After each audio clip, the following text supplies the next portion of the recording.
أعوذ بالله من الشيطان الرجيم بسم الله الرحمن الرحيم اقتلوا يوسف أو اطرحوه أرضا يخل لكم وجه أبيكم وتكونوا من بعده قوما صالحين. کو یا تو جان سے مار ڈالو یا کسی ملک میں پھینک آؤ، پھر ابا کی توجہ صرف تمہاری طرف ہو جائے گی اور اس کے بعد تم نیک لوگوں میں ہو جاؤ گے. واحلل عقدۃ من لسانی یفقهوا قولی. سورہ یوسف کی تفسیر ہم نے اس کا آغاز کیا اور 9ویں آیت پر ہم پہنچے ہیں.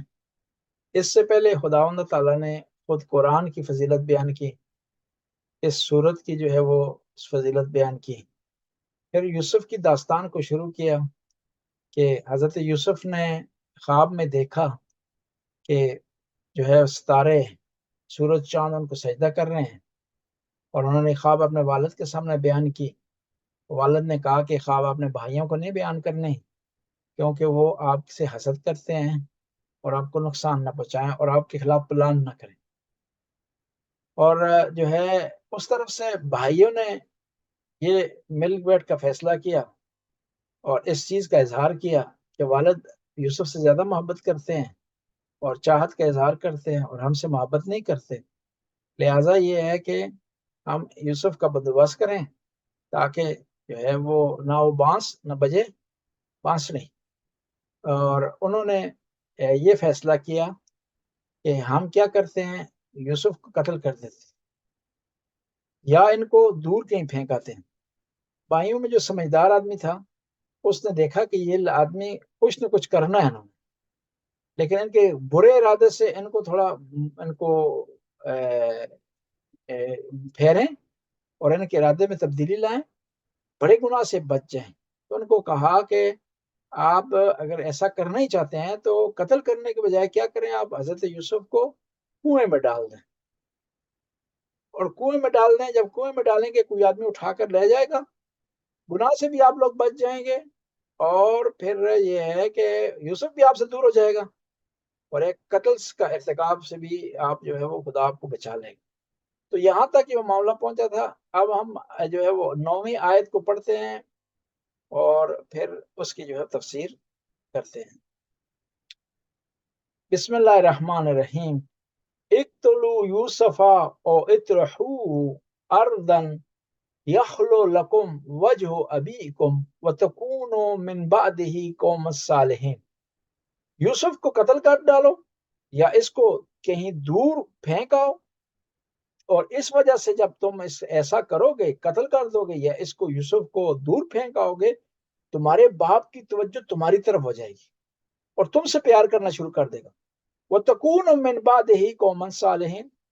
یہ غلط کام تم کرو گے، ٹھیک ہے یہ غلط کام ہے، تم غلطی پر ہو، اچھا کام نہیں ہے، اس کی وجہ سے تم گناہگار ہو جاؤ گے. مسئلہ نہیں ہے، بعد میں توبہ کر لینا، بعد میں پشیمانی کا اظہار کر دینا، اور توبہ گناہ کو مٹا دیتی ہے. تمہارا کام بھی ہو جائے گا اور پھر تم معاملہ بھی تمہارا جو ہے وہ حل ہو جائے گا. اس آیت سے جو ہے وہ پہلا نقطہ یہ نکلتا ہے کہ حسد میں انسان کتنا آگے چلا جاتا ہے، یعنی دوسرے کو قتل کرنے کے در پہ ہو جاتا ہے، بلکہ اپنے بھائی کو قتل کرنے کے در پہ ہو جاتا ہے. خدا کی نعمتوں کے معاملے میں جب نعمتیں کسی اور آدمی کو ملیں تو انسان کی مختلف حالتیں ہوتی ہیں. پہلی اس کی حالت یہ ہے کہ وہ خدا سے درخواست کرتے ہیں کہ خدایا فلاں آدمی کو جو تو نے نعمت دی ہے مجھے بھی دے دے.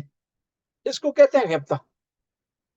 اور بعض اوقات یہ درخواست کرتا ہے کہ خدایا فلاں آدمی کو جو نعمت ملی ہے نہ اس کے پاس ہو نہ میرے پاس ہو. اس کو کہتے ہیں حسد. تیسرا یہ ہے پوائنٹ کہ جب کسی کے پاس نعمت ہے تو خدا سے آپ درخواست کرتے ہیں خدایا جو ہے وہ یہ نعمت میرے پاس نہیں ہے لیکن ایک مسلمان کے پاس، مومن کے پاس ہے، تو میرے لیے یہی خوشی کا باعث ہے، میرے لیے یہ اچھا ہے کہ اس کے پاس کم از کم ہے. یعنی کیا ہے، انسان بعض کا چاہتا ہے نہ میرے پاس ہو نہ اس کے پاس ہو، بعض کا چاہتا ہے میرے پاس بھی ہو اس کے پاس بھی ہو، اور بعض اوقات یہ چاہتا ہے کہ یہ نعمت جو اگرچہ میرے پاس نہیں ہے لیکن دوسرے کے پاس ہونی چاہیے. اور اس کی علیحدہ علیحدہ جو ہے مثالیں ہیں. اور جو آخری پوائنٹ ہے جس میں یہ کہ انسان یہ کہتا ہے کہ یہ نعمت میرے پاس نہ بھی ہو تو دوسرے کے پاس ہو، اس کی مثال ہے ایثار کی. ایثار انسان کرتا ہے کہ خود پیاسا رہ جاتا ہے، دوسرے کو پانی پہنچانے کی کوشش کرتا ہے، خود بھوکا رہتا ہے لیکن دوسرے کے لیے کھانے کا انتظام کرتا ہے، خود سختی کاٹتا ہے لیکن دوسرے کو عطا کرتا ہے. اور یہ جو روزہ ہے یہ چیز سکھاتا ہے، انسان کو ایثار سکھاتا ہے. اور اس کی ایثار کی سب سے بہترین اعلیٰ اور پائیدار مثال جو ہے غازی عباس، کہ دریا کے کنارے پہ پہنچ گئے ہیں، پانی چلو میں لیا ہے، پینا چاہتے ہیں، لیکن حسین کی پیاس یاد آتی ہے تو کیا ہے، وہ کیا کرتے ہیں، پانی نہیں پیتے.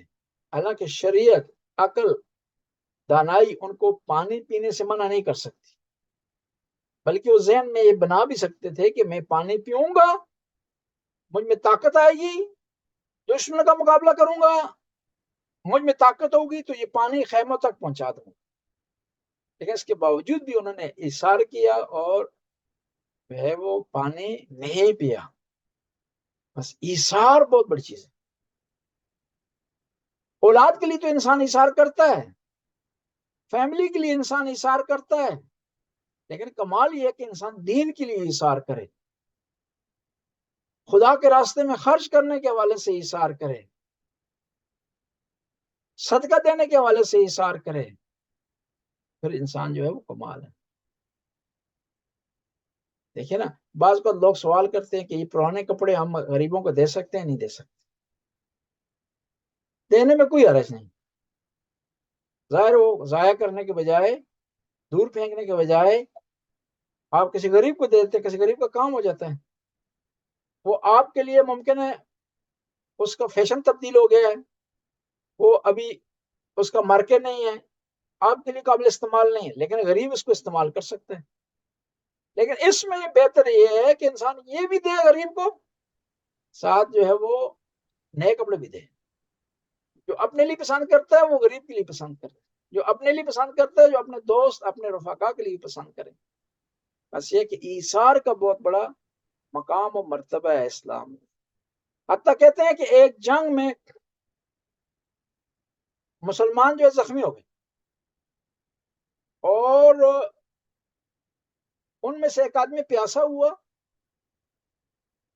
تو جو آدمی وہاں میدان جنگ میں موجود تھے، صحیح سالم حالت میں تھے، اس پیاسے کے پاس جو زخمی تھا پانی لے گئے، تو انہوں نے دیکھا کہ کوئی ایک اور آدمی ہے وہ ان سے زیادہ پیاسا ہے، تو انہوں نے کہا نہیں مجھے نہیں دینا، آپ اس کو دیں. اس کے پاس پہنچے، اس نے کہا نہیں فلاں اگلا آدمی پیاسا ہے. کہتے ہیں حتیٰ وہ لوگ ایثار کی حالت میں دنیا سے چلے گئے، لیکن ایثار کی ایک داستان انہوں نے رقم کر دی. نبی کے جو نیک مخلص اچھے صحابہ تھے، ان کی یہ کنڈیشن تھی ایثار کے حوالے سے. اس آیت سے پتہ چلتا ہے کہ جب انسان غلط سوچتا ہے نا، تو ممکن ہے غلط سوچ اس کو غلط نتیجے تک پہنچا دے. اگرچہ سوچ پر کسی کو مجرم نہیں کہہ سکتے آپ، لیکن اسلام کہتا ہے کہ بری سوچ بھی نہیں ہونی چاہیے. کہ اب انہوں نے پلان نہیں بنا رہے، صرف سوچ رہے ہیں حضرت یوسف کے بھائی، وہ اس لیے غلط ہے ایسا کیونکہ یہ سوچ غلط نتیجے تک پہنچے گی. وہ غلط سوچ رہے ہیں تو آہستہ آہستہ وہ غلط کام کریں گے. لہذا کوشش کی جائے کہ انسان غلط سوچ بھی اس کی نہ ہو، کیونکہ ہمارا جو معاملہ ہے نا، وہ پولیس سے نہیں ہے، عدالت سے نہیں ہے. ہمارا معاملہ اس ہستی، اس خدا سے ہے کہ جو دلوں کے حال جانتا ہے، جو نیتوں کو جانتا ہے، جس کو پتا ہے کہ ہم کیا سوچ رہے ہیں، جس کو پتا ہے کہ ہم کیا کرنا چاہتے ہیں، جس کو پتا ہے کہ ہم کیا پلان بنا رہے ہیں. کیونکہ پولیس اور عدالت تو سزا اس صورت میں دے گی جب کوئی ایکشن ہوگا نا، کوئی ایکٹیویٹی ہوگی، کوئی پریکٹیکل چیز ہوگی، سزا دے گی. صرف سوچ پر، فکر پر، پلان پر سزا جو ہے وہ نہیں دے گی. لیکن ہمارا معاملہ پولیس سے نہیں، عدالت سے نہیں، ہمارا معاملہ کس سے ہے؟ اس خدا سے ہے جو دلوں کے حال جانتا ہے. اور اس آیت سے ایک اور چیز پتہ چلتی ہے کہ ہم کوشش کریں اپنے بچوں کے درمیان ڈسکریمنیشن نہ کریں. حتیٰ کہ ایک بچہ زیادہ لائق ہے، بہت اچھا ہے، والدین کی خدمت کر رہا ہے، لیکن پھر بھی کوشش کریں کہ دوسروں بچوں کے سامنے اسے امتیازی سلوک نہ کریں، اس سے دوسروں بچوں کے سامنے اس سے انوکھا جو برتاؤ نہ کریں۔ کیوں؟ وجہ اس کی یہ ہے کہ یہ ڈسکرمنیشن بعد میں حسد کا سبب بنتی۔ امام باقر علیہ السلام ارشاد فرماتے ہیں کہ میں اپنی اولاد کے ساتھ مساوی سلوک کرتا ہوں، باوجود اس کے کہ اس میں سے بعض جو ہے زیادہ نیک ہیں، زیادہ اچھے ہیں، زیادہ کمالات رکھتے ہیں، زیادہ کوشش کرتے ہیں، زیادہ تقدو کرتے ہیں۔ اس کی وجہ یہ ہے کہ یہ چیز میں اگر ان سے جو زیادہ کوشش کرتے ہیں، زیادہ اسٹرگل کرتے ہیں، ان سے جو ہے امتیازی برتاؤ کروں گا، ان سے انوکھا سلوک کروں گا، تو دوسرے بچے کے اندر جو ہے وہ حسد پیدا ہوگا، نفرت اس کے اندر پیدا ہوگی، اس کے اندر اس سے خاندان سے، فیملی سے دوری پیدا ہوگی۔ اکثر بچوں کے معاملے میں بچے جو باغی ہوتے ہیں اور والدین کا کہنا نہیں مانتے، اور بعض کا سنگین قسم کے، سخت قسم کے غلط فیصلے کر لیتے ہیں جو والدین کے لیے مشکلات کا سبب بنتے ہیں، اس کی ایک یہ وجہ ہوتی ہے، ان سے پوچھا جاتا ہے تو وہ کہتے ہیں، بیٹی یہ کہتی ہے کہ میں نے ایک قدم اس لیے اٹھایا ہے کیونکہ جو والدین ہیں وہ بھائی سے زیادہ محبت کرتے ہیں، یا فلاں بچے سے زیادہ محبت کرتے ہیں، مجھے تو اس گھر میں چاہتا کوئی نہیں ہے، مجھ سے کوئی پیار نہیں کرتا۔ اب وہ بچہ جب یہ محسوس کر لے کہ مجھ سے پیار نہیں ہو رہا، مجھ سے محبت نہیں ہو رہی، تو وہ پھر وہ جھوٹی پیار کے چکر میں اپنے معاملے میں غلط فیصلہ کر بیٹھتا ہے، اور ایسا غلط فیصلہ کرتے بیٹھتا ہے کہ جس کی تلافی بعد میں نہیں ہو سکتی، جس کا نقصان فیملی کو بھی ہوتا ہے اور جس کا نقصان اس بچے کو بھی ہوتا ہے۔ بس انسان کوشش کرے بچوں کے درمیان جو ہے وہ یکساں سلوک رکھے اور ان کو برابری دے، برابر پیار و محبت دے۔ دیکھیں نا، ایک آسان سی مثال، بچے پیاسے ہوتے ہیں کس کے؟ پیار و محبت۔ جب پیار و محبت آپ نہیں دیں گے تو جب پیاسا ہوتا ہے وہ نہیں دیکھتا کہ پانی جو اسے مل رہا ہے گندا ہے، پاک ہے، صاف ہے، نجس ہے کیا۔ جب آپ پاک صاف پانی سے نہیں پلائیں گے تو کیا ہوگا؟ وہ گندے پانی کو لیے اپنے لیے نعمت سمجھے گا، اس کو جو ہے وہ اچھا سمجھے گا، وہ گندا پانی پیے گا تو اس کو بھی نقصان ہوگا، اور ممکن آپ کو بھی اس سے رنجش ہو، آپ کو بھی اس سے پریشانی ہو۔ اور اسی طرح ایک اور مثال بھی ہے، دیکھیں نا، زمین کو کبھی خالی نہ چھوڑیں، اس میں کچھ نہ کچھ کاشت کریں۔ آپ اسے خالی چھوڑیں گے تو کیا ہے، وہ زمین کیا ہوگی، اس میں ایسے جڑی بوٹی اگائیں گی جو آپ کو فائدہ نہیں پہنچا سکتی، جو آپ کے لیے مفید نہیں ہو سکتی، وہ آپ کی زمین کو انگیج کر دیں گی اور آپ کے لیے وہ بال جان ہو جائیں گی۔ یا آسان سی ایک اور مثال دیں، خالی پیپر جو ہے نا، جب آپ اس پہ اچھی چیز نہیں لکھیں گے تو کوئی اور اٹھا کر اس پہ غلط چیز لکھ دے گا۔ اولاد، بچے جو ہے وہ خالی پیپر ہیں، اس پر آپ نے لکھنا ہے، آپ نے اس پر قرآن لکھنا ہے، اس پہ اہل بیت کی محبت لکھنی ہے، اس پہ عزاداری لکھنی ہے، لیکن اگر آپ اس کو خالی چھوڑ دیں گے، اس پہ نہیں لکھیں گے تو کیا ہوگا؟ پھر ممکن ہے کوئی یزیدی اٹھ کر کوئی چیز وہاں لکھ دے، یزید کی تعریف لکھے، وہ بچہ کل تو جو ہے وہ اہل بیت کا محب ہونے کے بجائے وہ راستے سے بھٹک جائے گا اور آپ کے لیے جو پریشانی کا سبب بنے گا۔ لوگوں کے لیے یہ مشکلیں ہوتی ہے نا کہ ہمارے لوگ بیماری کو ابتدا میں نہیں پکڑتے، یا بیماری سے پہلے حفظ ما تقدم کے طور پر ویکسینیشن نہیں کرتے، جب معاملہ ہاتھ سے بڑھ جاتا ہے تو پھر پریشان ہو جاتے ہیں کہ اب مولانا صاحب بتائیں، کوئی تعویذ دیں، میرا بچہ میری بات نہیں سن رہا، کوئی دعا پڑھیں، کوئی پھونک ماریں، شف کریں اس پر۔ او مولانا کیا کرے گا شف اس پر؟ جی، جب آپ نے کوشش نہیں کی، بچپن میں قرآن اس کو پڑھانے کی کوشش نہیں کی، امام بارگاہ آپ اس کو نہیں لائے، درس میں آپ نے اس کو نہیں بٹھایا، اور اب بات جو ہے وہ گزر گئی ہے، سر سے پانی گزر گیا ہے، تو اب کوئی بھی اس کا کوئی نہیں کر سکتا۔ لہذا بچوں کے حوالے سے یہ حضرت یوسف کی جو داستان ہے، اس کا ایک پہلو یہ بھی ہے کہ بچوں کو آپ نے کس طرح ڈیل کرنا ہے، کس طرح ان کا خیال رکھنا ہے۔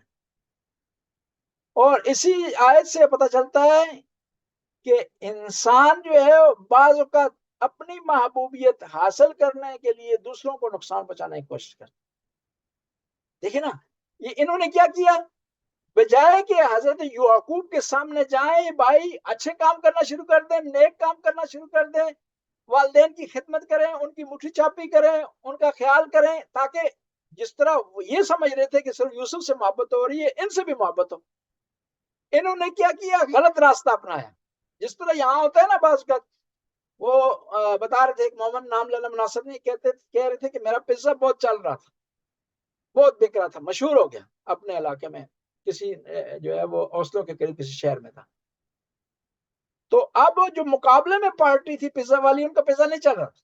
اب انہوں نے بجائے اس کے کہ اچھا پزا بنائیں, سستا کریں, بہتر کریں, کوالٹی دیں, ذائقہ دیں, انہوں نے کیا کیا, یہ جو مومن تھا یہاں ایک بھیجا ملازم جس نے کانچ ڈال دی, شیشہ ڈال دیا ان کے پزے میں,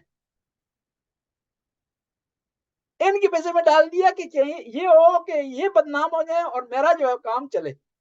نہیں, یہ غلط طریقہ کار ہے ترقی کا, یہ غلط طریقہ کار ہے, لو طریقہ کار ہے, انسانیت سے گری ہوئی حرکت ہے.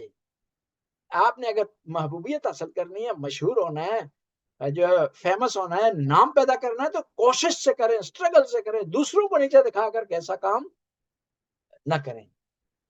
اور پاکستان میں جو ہے یہ جو ہوتا ہے نا میڈیا, وہ اس حوالے سے کرتا ہے کہ میڈیا, وہ ایک آدمی بتا رہا تھا کہ میڈیا کے پاکستان میں جو اوریجنل اور کیا کہتے ہیں جینون آمدنی ہے وہ کم ہے. ساری ان کی زیادہ تر آمدنی کس سے, بلیک میلنگ سے ہے, کسی کو بدنام کرنے سے, کسی کو غلطیوں کو اچھالنے سے. جو امیر آدمی ہے, پاورفل آدمی ہے, اس کی بڑی بڑی باتیں چھپ جاتی ہیں. اس کے مقابلے میں ایک غریب بیچارہ جو ہے کوئی ریڑھی لگاتا ہے تو اس کو جو ہے وہ بدنام کر دیا جاتا ہے کہ بھائی جو ہے اس نے غلط کام کیا. ایک بیچارہ گوالا ہے, روزانہ 10 کلو 20 کلو دودھ بیچتا ہے, اس کی چھوٹی سی بات ہو تو وہ فوراً میڈیا اس پہ آ جاتا ہے, سوشل میڈیا بھی اور دوسرے جو میڈیا کے سورسز سارے آ کر کے اس کو جو ہے اچھالنا شروع کرتے ہیں, پانی ڈالتا ہے.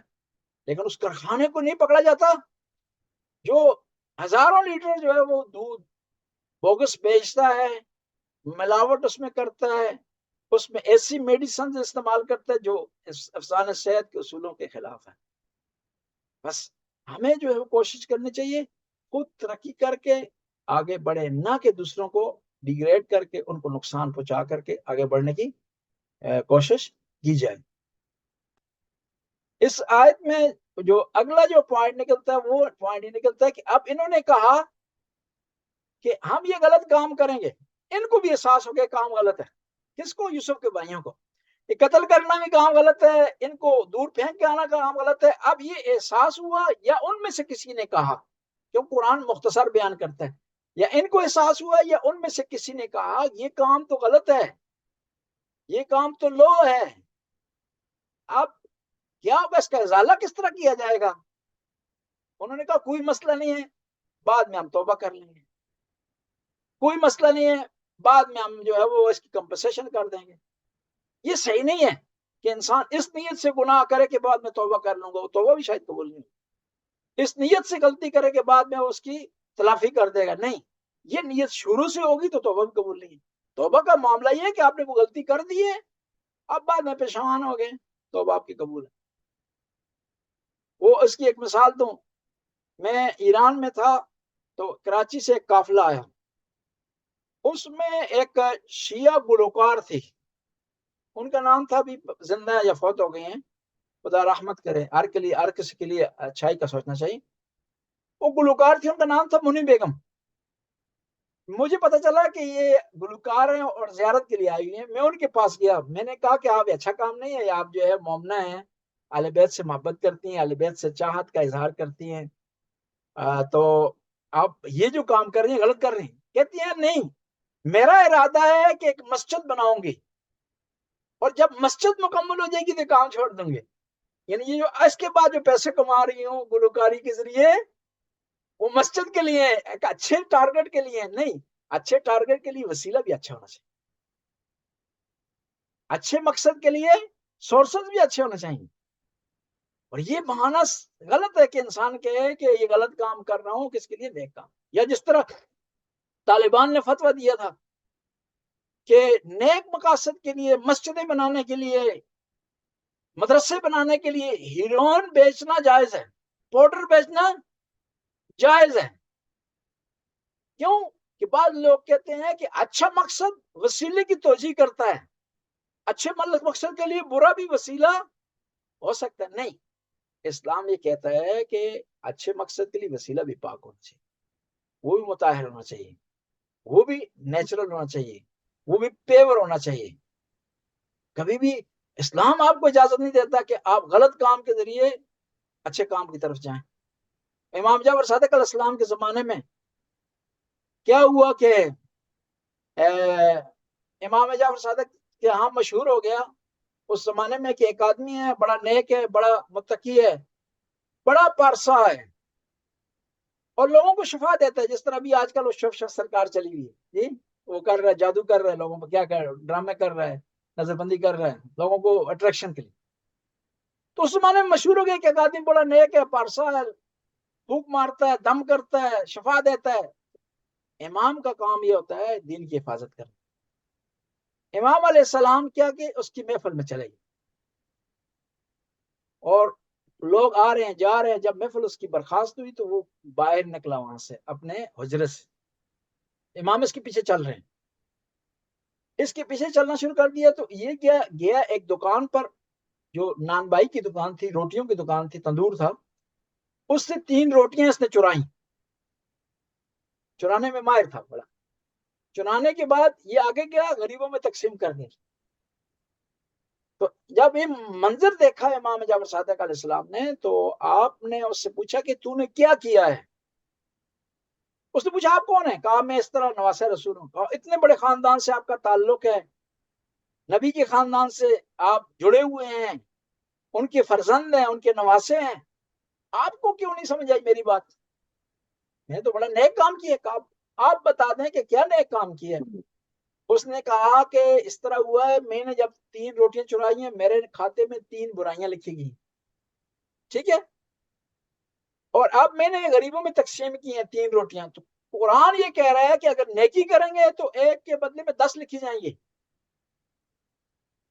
3 روٹیاں چرائی ہیں، 3 برائیاں لکھی گئی ہیں، اور یہاں پر 3 روٹیاں میں نے غریبوں میں تقسیم کی ہیں، تو میری 30 اچھائیاں لکھی گئی ہیں، 30 نیکیاں لکھی گئی ہیں، اور 30 میں سے 3 مائنس کریں 27 پھر میرے پاس باقی ہیں۔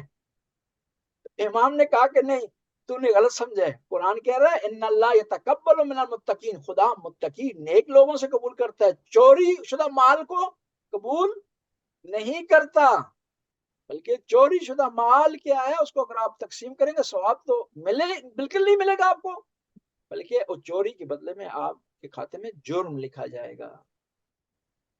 بس نیکی کا مال جو ہے وہ قبول کیا جاتا ہے۔ اور یہاں پر علماء یہ بھی کہتے ہیں اسی طرح جو اہل بیت سے محبت نہیں کرتا اس کو نماز کا اجر نہیں ملے گا، کیونکہ اس نے چوری کا دین لیا ہے۔ کیوں؟ قرآن نے کہہ دیا ہے کہ دین کے مقابلے میں ضروری ہے اہل بیت سے محبت کی جائے۔